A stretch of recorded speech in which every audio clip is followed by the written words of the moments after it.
గురుగారు నమస్కారం అండి. వాగర్థావివ సంపృక్తౌ వాగర్థ ప్రతిపత్తయే జగతః పితరౌ వందే పార్వతీ పరమేశ్వరౌ. ఆదిత్యాయ చ సోమాయ మంగళాయ బుధాయ చ గురుశుక్ర శనిభ్యశ్చ రాహవే కేతవే నమః. శృంగేరి జగద్గురు పీఠాధిపతులకి, కంచి పీఠాధిపతులకి నమస్కారములు తెలియజేసుకుంటూ కార్యక్రమాన్ని ప్రారంభిద్దాం. గురుగారు ముందుగా శ్రీ పరాభవ నామ సంవత్సరం ఉగాది శుభాకాంక్షలండి. మీకు, సిబ్బందికి, యాజమాన్యానికి, వీక్షిస్తున్నటువంటి మన సుమన్ టీవీ ప్రేక్షకులకు అందరికీ కూడా శ్రీ శ్రీ శ్రీ పరాభవ నామ సంవత్సర యుగాది శుభాకాంక్షలు. గురుగారు ఫస్ట్ క్వశ్చనే సందేహం. 19, 20 అంటే పాడ్యమి గడియలు ఎప్పటి నుంచి ప్రారంభమయ్యాయి? అమావాస్య ఎప్పటితో అయిపోతుంది? ఏ రోజున అసలు ఉగాదిగా మేము జరుపుకోవాలి? అవి తెలియచేయండి. వీక్షించేటువంటి మన సుమన్ టీవీ ప్రేక్షకులు కూడా చాలా మందికి ఉన్నటువంటి సందేహం. ఎందుకనంటే అవునండి. ఈ మధ్య కాలంలో అంటే మనకందరికీ కూడా సాధారణంగా తెలిసినటువంటిది ఏంటంటే సూర్యోదయానికి ఏ తిథి ఉంటే ఆ తిథినే మనం ప్రమాణంగా తీసుకుంటాం. కానీ కొన్ని ప్రత్యేకమైనటువంటి వాటికి సూర్యోదయం కంటే కూడా ఉదాహరణకు చూసుకుంటే అమావాస్య అపరాహ్నం ఎక్కువగా ఉండాలి, రాత్రులు. అప్పుడే ఈ సంబంధించినటువంటి అమావాస్యగా. అలాగే చవితి ఉంది, సంకష్టహర చతుర్థి, సాయంకాలం ప్రదోషకాల సమయానికి చవితి తిథి ఉండాలి. చంద్రుడు. శివరాత్రి కూడా అంతే, చతుర్దశి ప్రదోషకాల సమయానికి వ్యాప్తమై ఉండాలి. ఇప్పుడు 19వ తారీఖు రోజున అమావాస్య ఉదయం 6:52 వరకు ఉంది. తదనంతరం పాడ్యమి వస్తుంది. అంటే అప్పటికే సూర్యోదయం అయిపోతుంది 19వ తారీఖు రోజున. మరి కాబట్టి అమావాస్య అప్పుడు ఉంది కాబట్టి మనం 20వ తారీఖు నాడు చేసుకోవాలా అని చాలా మంది. కానీ 20వ తారీఖు నాడు పాడ్యమి ఉండట్లేదు సూర్యోదయానికి. అంటే 20వ తారీఖు తెల్లవారుజామున 4:51 పాడ్యం వెళ్ళిపోయి విధియ వస్తుంది. పైగా సూర్యోదయమైన దారభ్యత కనీసము 2 ముహూర్త కాలముల వరకు అయినప్పటికీ కూడా ఈ సంబంధించినటువంటి తిథి ఉండాలి. అప్పుడే మనం పరిగణించాలి. కొన్ని ప్రత్యేకంగా చెప్పబడి ఉంది. ఈ ప్రమాణం తీసుకున్న మనము ఉగాది అనేటువంటిది 19వ తారీఖు రోజునే జరుపుకోవాలి. ఇందులో సందేహం లేదు. ఇంకా వేరే ఆలోచన లేకుండా ఉగాది అందరూ కూడా 19వ తారీఖు జరుపుకోవడమే శాస్త్ర సమ్మతం అని చెప్పవచ్చు. గురుగారు ముందుగా ఉండే సందేహం, ఉగాది అంటే అన్ని సిద్ధపడతాం, తెలుగువారి సంవత్సరాది మన పెద్ద పండుగ ఒక రకంగా చెప్పాలంటే. అంటే ఎక్కువ హడావిడి లేకపోయినా మనం ప్రధానంగా చేసుకునేది మొట్టమొదటిది కాబట్టి అంతా శుభ్రపరచుకుంటాం, అంతా చేసుకుంటాం. ఖచ్చితంగా పాడ్యం రోజే వస్తుంది, ముందు రోజు అమావాస్య ఉంటుంది. అమావాస్య రోజా దేవుడి గదంతా శుభ్రం చేయలేము, ఫోటోలన్నీ తీయలేము. ఆ ముందు రోజేమో మళ్ళీ మంగళవారం ఉంది. ఎప్పుడు శుభ్రపరచుకోవాలి? వీటన్నింటి గురించి వివరించండి. మీరు అన్నట్టుగా మంగళవారమేమో, శనివారం, మంగళవారం ఇంటిని శుభ్రపరచుకోవడానికి అనుకూలమైన రోజులు కావు. తర్వాత బుధవారం నాడు చేద్దామా అంటే 8 గంటల తర్వాత అమావాస్య వస్తుంది. పోనీ పండుగ రోజు చేద్దామా అనంటే 6:52 వరకు అమావాస్య ఉంది. మరి పండుగ కార్యక్రమంలో బిజీ అయిపోతాం. ఇల్లు ఎప్పుడు 12 అయిపోతుంది. ఇల్లు ఎప్పుడు శుభ్రపరచుకోవాలి, పూజా మందిరం ఎప్పుడు శుభ్రపరచుకోవాలి అనేది కన్ఫ్యూజన్ చాలా మందికి ఉంటుంది. మనకు చెప్పబడినటువంటిది సోమవారం రోజున ద్వాదశి తిథి 8:52 వరకు ఉంది. ఆ తదనంతరం త్రయోదశి తిథి వస్తుంది. ఆ సోమవారం రోజున ఇల్లంతా కూడా శుభ్రపరచుకోవచ్చు. ముఖ్యంగా ఇంట్లో మనం చూసుకుంటే ఇప్పుడు దీపావళి పండుగ వచ్చిందనంటే మార్వాడి వాళ్ళు ముందు 2-3 రోజుల ముందే మొత్తం అంతా క్లీన్ చేసుకుంటారు, రంగులు వేసుకుంటారు. మనం ఉగాది కూడా ఆ విధంగా చేసుకోవాలమ్మా. ఎందుకనంటే ఉగాది చైత్ర మాసంలో వచ్చే పాడ్యమి తిథి రోజున ఉగాది ఎక్కువగా మన దక్షిణ భారత ఆచార సాంప్రదాయంలో పాటిస్తాం. మొట్టమొదటిగా తెలుగు రాష్ట్రాల్లో ముఖ్యంగా పాటిస్తాం. కాబట్టి మనకి ఇది ఒక గొప్ప పండుగ లాంటిది. కాబట్టి ఆ ముందు రోజునే, సోమవారం రోజునే ఇల్లంతా కూడాను శుభ్రపరచుకోవడం, బూజు తులుపుకోవడం, పాత వస్తువులన్నీ పక్కకు పడేయడం, కొత్త వస్తువులు అవసరమైనవి మాత్రమే మనం ఇంట్లో ఉంచుకోవడం. తదనంతరం ఇల్లంతా కడిగిన తర్వాత అప్పుడు ఒక మంచి శుద్ధమైనటువంటి బకెట్ నీటిలో ఆ నీటిని తీసుకొని అందులో కొద్దిగా గంగాజలము, అలాగే గోఘృతం అనగా గో సంబంధించినటువంటి గో అర్కము అంటే గోపంచకం, అలాగే పసుపు, గళ్ళ ఉప్పు, అలాగే జాజికాయ పొడి, జాపత్రి, అలాగే ఇలాచీ పొడి, కుంకుమ పువ్వు, ఇలాంటివన్నీ కూడాను వేసి కలియబెడితే కరిగిపోతుంది. ఆ తదనంతరం బట్టతో అంతా కూడాను ఇల్లంతా శుభ్రపరచుకోవడం.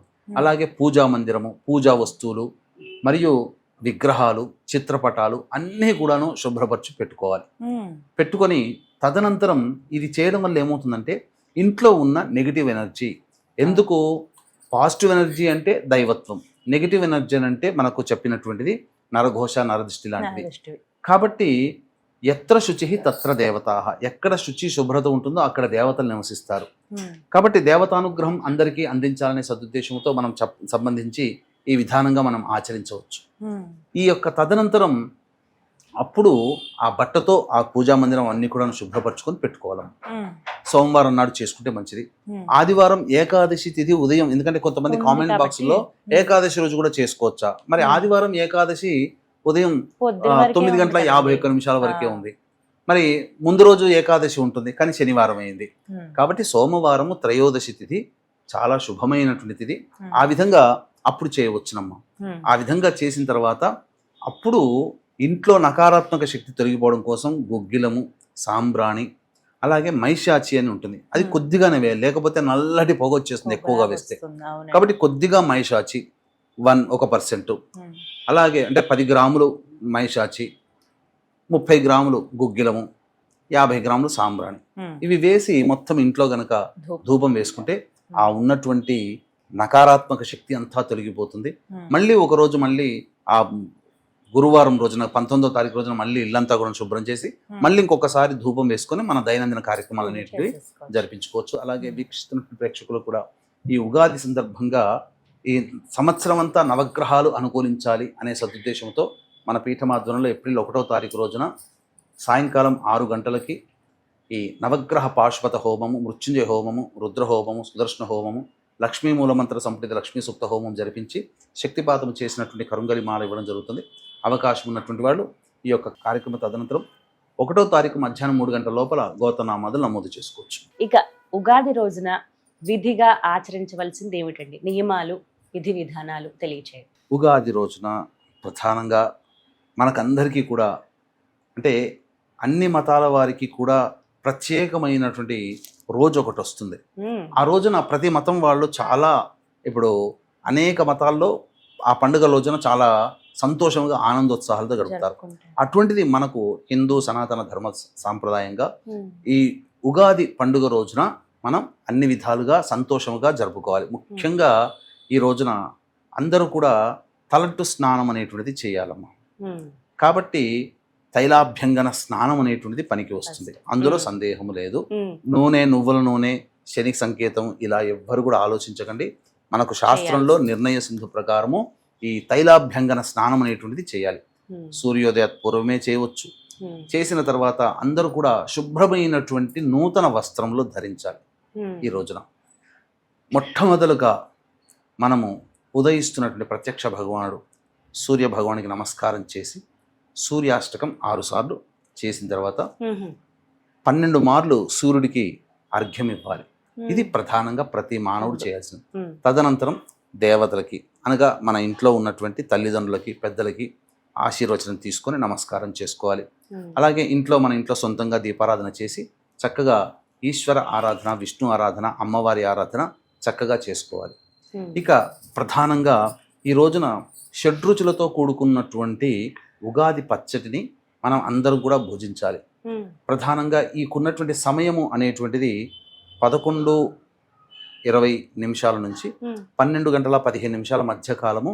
అది మిథున లగ్నం అయి ఉంటుంది. పైగా లగ్నంలో గురుడు ఉంటాడు. ఇది చాలా శుభముహూర్తము. కేంద్ర స్థానంలో పావగ్రహాలు ఉండడం చాలా విశేషమైనటువంటి ఆ సమయంలో, అంటే వీక్షించేటువంటి ప్రేక్షకులు కూడా కండిషన్గా పెడుతున్నటువంటిది కాదండి. ఆ సమయం అనేటువంటిది ఉగాది పచ్చడి భక్షణ చేయడానికి చాలా అనుకూలమైనటువంటిది. ఇక 9:40 నుంచి 10 గంటల మధ్యకాలం కూడా చాలా శుభమైనటువంటిది. వృషభ లగ్నం ఉంటుంది. తర్వాత లాభస్థానంలో రవి, బుధ గ్రహాలు ఉండడం ఇది అత్యంత శుభదాయకంగా చెప్పవచ్చు. ఎందుకు చెప్తున్నా అంటేనమ్మా, సంవత్సరం అంతా కూడా ఈ సంబంధించినటువంటిది మనకు ఆయురారోగ్యాలు, ఐశ్వర్యాలు కలగాలి. శరీరంలో ఉన్నటువంటి సప్త ధాతువులు మంచిగా చక్కగా పనిచేయాలి. త్రిదోషాలు అనేటువంటి రాకుండా ఉండి షడ్రుచులని సమానంగా తీసుకోండి అని సూచించే విధానం. అందుకని మీరు గమనించుకుంటే ఆ ఉగాది పచ్చడి సరిగ్గా చేసుకుంటే మనం నోట్లో వేసుకోగానే ప్రతి రుచి మనకు అందుతుంది. కారం తెలుస్తుంది, పులుపు తెలుస్తుంది, తీపి తెలుస్తుంది, వగరు తెలుస్తుంది, చేదు తెలుస్తుంది, అన్ని తెలుస్తాయి. అందుకని దీన్ని ఏం చెప్పబడుతుంది, శాస్త్రీయంగా ఆలోచిస్తే అన్ని రుచులని మీరు సమానంగా వాడాలి. దేన్ని ఎక్కువగా తీసుకోకండి. శరీరము ఇప్పుడు తీపి ఎక్కువగా తీసుకున్నాం అనుకోండి, శరీరం షుగర్ వస్తుంది.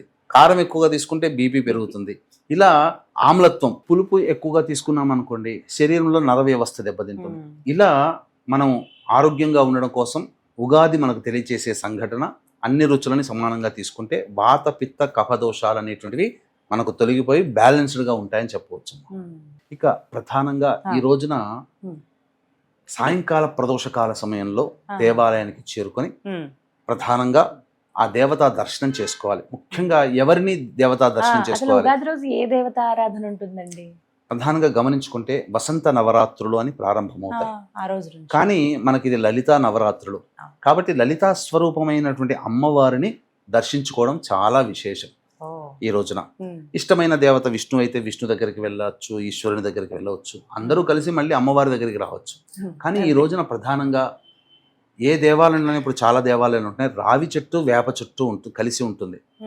ఈ రోజున ఆ రావి చెట్టు వేప చెట్టు లేకపోతే కనీసం వేప చెట్టు దగ్గరనైనా కానీ ప్రదక్షిణ 11 ప్రదక్షిణలు చేయాలమ్మా. ప్రతి ప్రదక్షిణకి ఆ వేప చెట్టు నమస్కారం చేసుకుంటే, వేప చెట్టు అనేటువంటిది లక్ష్మీ స్వరూపం. ఇక ఆ ఉగాది దారిభ్యత వాళ్ళ జీవితంలో అలక్ష్మి అనేదే ఉండదు.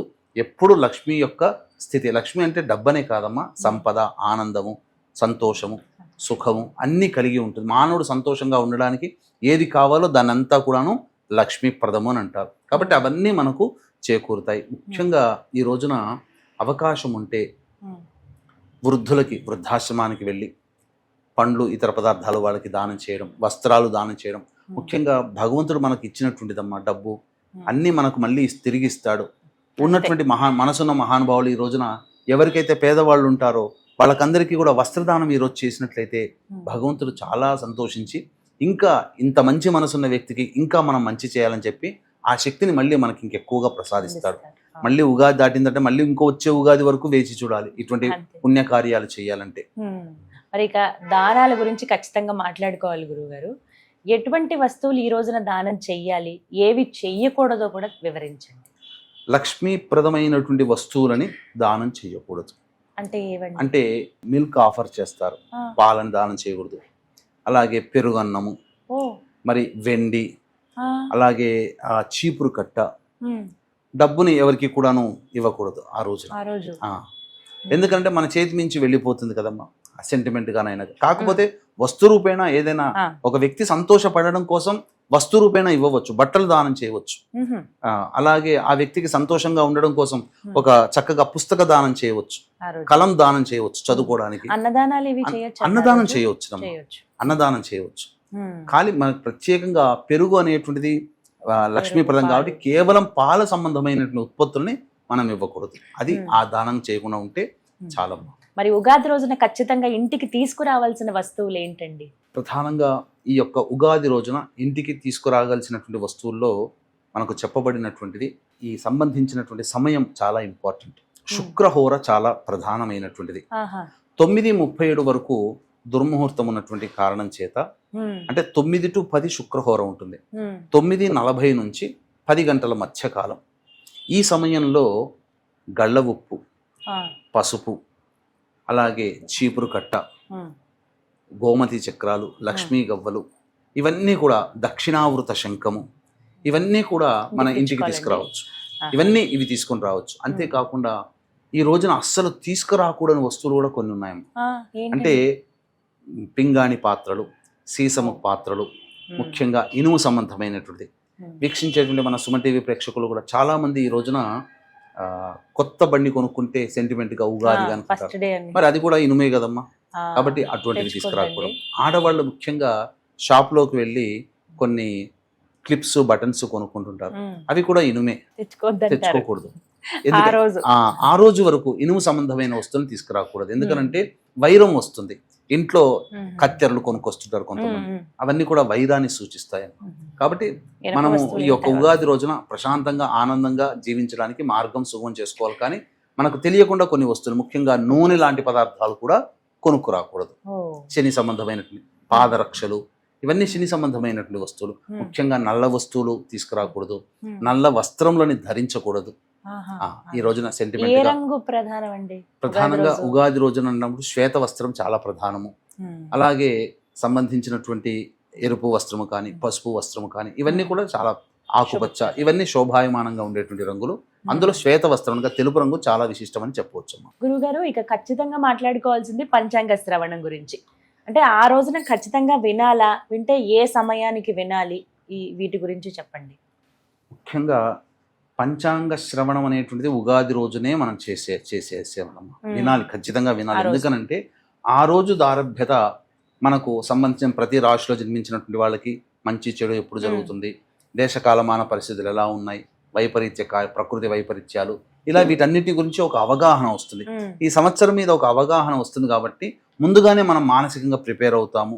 కాబట్టి మంచి జరిగితే సంతోషము, చెడు అనేటువంటిది ఉంటుంది. భవిష్యత్తులో కొంత మనకి ఇబ్బందులు ఎదురవుతున్నప్పుడు ఆ ఇబ్బందుల నుంచి బయటపడడం కోసం ఏ విధంగా మనం ప్లాన్ చేసుకోవాలనేది తెలుసుకోవడం కోసం ఈ సంబంధించినటువంటి పంచాంగ శ్రవణం అనేటువంటిది ఖచ్చితంగా చేయాలి. ఖచ్చితంగా అందరూ కూడా శుభ్రమైనటువంటి వస్త్రములు, అలాగే ఈ రోజున ప్రధానంగా ధూమపానము, మద్యపానము, మాంసాహార భోజనము, దాంపత్య జీవనం ఇవన్నీ విసర్జించాలండి. ఆనందంగా దైవనామస్మరణ, ప్రతి ఒక్కళ్ళు కూడా దేవాలయ సందర్శనం చేసుకోవాలి. ఏదో జనవరి 1వ తారీఖు రాగానే సంవత్సరం అంతా అని కాకుండా మనకు ఉగాది రోజునే మనకు సంవత్సరాది కాబట్టి అందరూ కూడా ఈ ఉగాది రోజున దేవాలయ ఇష్టదేవత ఆరాధన, దైవాలయాన్ని సందర్శించడం అనేటువంటిది ఖచ్చితంగా చేసుకోవాలి. ఇంకా అవకాశం ఉంటే అమ్మవారి దేవాలయాన్ని దర్శించుకోవడం మంచిది. రాత్రిపూట కూడాను సూర్య చంద్రుల్ని ఈరోజు ఖచ్చితంగా దర్శనం చేసుకోవాలి, అందులో సందేహము లేదు.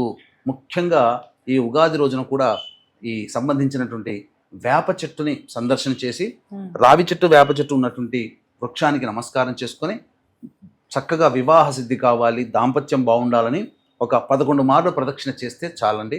అన్ని విధాలుగా మంచి జరుగుతుందని చెప్పవచ్చు. చాలా సంతోషం గురుగారు, చాలా చక్కగా వివరించారు. ఉగాది రోజున విధిగా అందరూ ఆచరించవలసింది ఏమిటి అనే విషయాలని. ధన్యవాదాలండి. సర్వం శ్రీ ఉమామహేశ్వర పరబ్రహ్మార్పణమస్తు.